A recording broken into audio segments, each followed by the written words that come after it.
Pero Brian, ang pinag-uusapan kasi natin yung today is International Alzheimer's Day, no? Meron ka bang meron ka ba sa pamilya, membro ng pamilya na may Alzheimer's? Si mama po, may Alzheimer's. Si Mama. Ah, Gaano nakatagal na may Alzheimer si Mama? Since 2014 po, nagsimula na yung pagkalimot niya, pero yung formal diagnosis, 2017. After 3 years pa. Nung una, anong mga signs na nakita nyo? Ano Yung po, 2014 to 2017. ano po siya, magpapaulit-ulit ng kwento. Siguro, nakwento niya kanina, tapos kukwento niya ulit ngayon.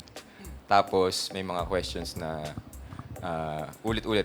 After 5 minutes, tatanungin ka niya ulit. ilan taon si Mama noon, Brian? Po, 2014. Nung 2014. 2014, 1955. So, mga 59. Pa-senior Ang bata pa pa, lang si no? Mama noon. Ang bata pa. Kasi po, hearing impaired si mama. Ah, okay. So yung hearing impairment, matagal na 'yon. Opo. Since elementary years niya po, na wala yung hearing niya.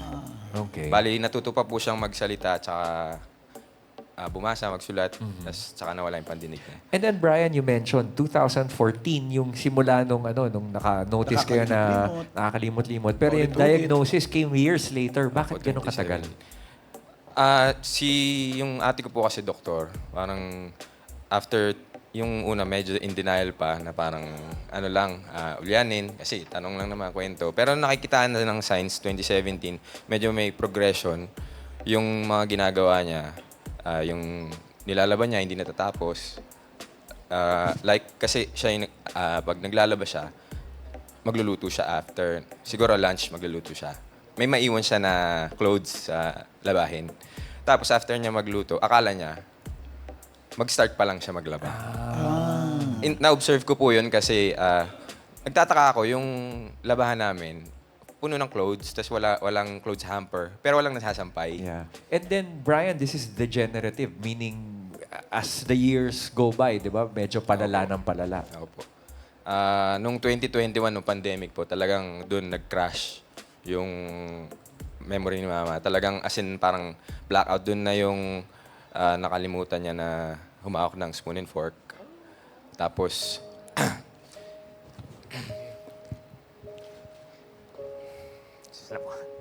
That's okay, Brian. So basic functions ng katawan nalilimutan. Kahit yun nalilimutan, hindi lang ba sa pangalan, hindi lang ba sa parang pamilya. ang ano ko na nga din po doon, nakalimutan niya magsalita.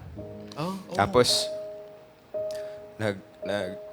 comfort room po siya, nakalimutan niya hubarin yung pants niya.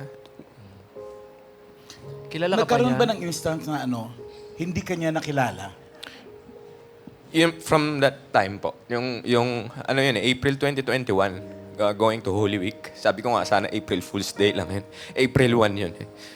Tapos, yun. Brian, is this episodic?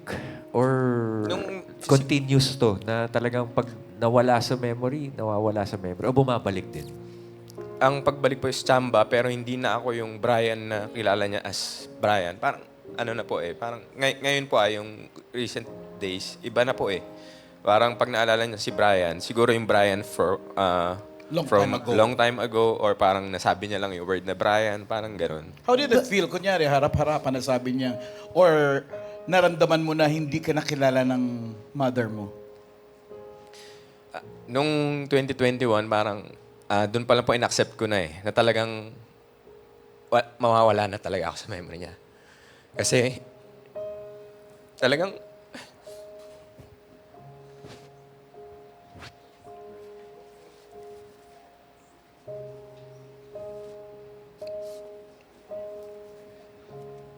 How do you deal with it, Brian? Kasi ano yan I'm sure may halong galit, may halong sama ng loob. But how do you deal with it? Sabi mo, yung sister mo, In doktor, denial. Baka naman. Ah, anong ginagawa niyo bilang pamilya para matulungan niyo si Mami? Pati kayo na rin. ako po, I just respond to it with love.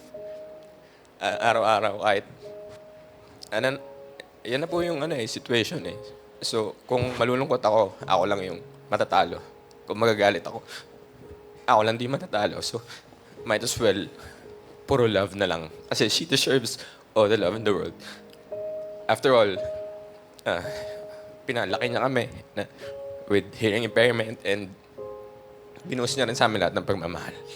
Saan si mama dyan sa picture? Sa dulo. Ayun po, sa dulo. Sa dulo. Sa dulo. Brian, paano pag may mga moments na hindi ka niya natatandaan?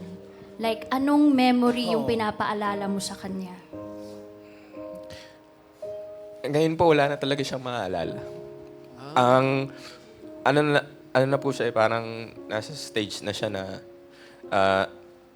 nag-utter siya ng words pero wala nang thought. Parang, she would try to communicate, to initiate a conversation pero wala na. nang thought. Wala nang thought. Parang, pag nakipag-usap siya sa akin, sabihin ko lang, kakainin ko na lang siya. Tapos, yakapin mo na lang. Halikan mo. And siya naman yung type na, Responsive naman. ano siya, magigiggle, mag-smile. And, Brian, anong pangalan ni Mami? edit po. Ayan. Brian, well, eto naman pwedeng ma-record. You can play to Mami anytime. Brian, baka may gusto kang sabihin sa kanya.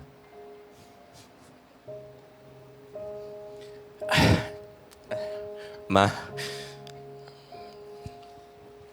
alam ko, nagawa mo na lahat para sa amin.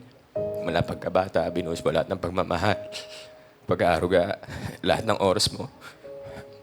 At ngayon, panahon na to, helpless ka man. Wala ka nang magagawa. Hindi mo na ako kilala. Wala ka nang alam na salita. Wala ka nang maiintindihan ng mga bagay. Papanamdam ko lahat ng pagmamahal ko sa'yo.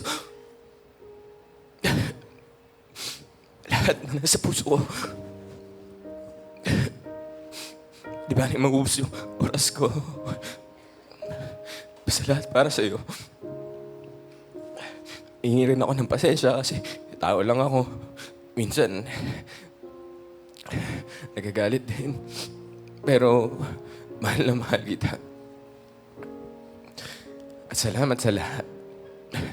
Darating ang panahon, siguro magkakaintindihan ulit tayo.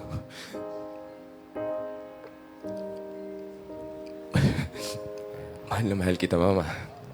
Thank you very much, Brian. Brian, kahit hindi kayo nagkakaintindihan, love will make you understand each other.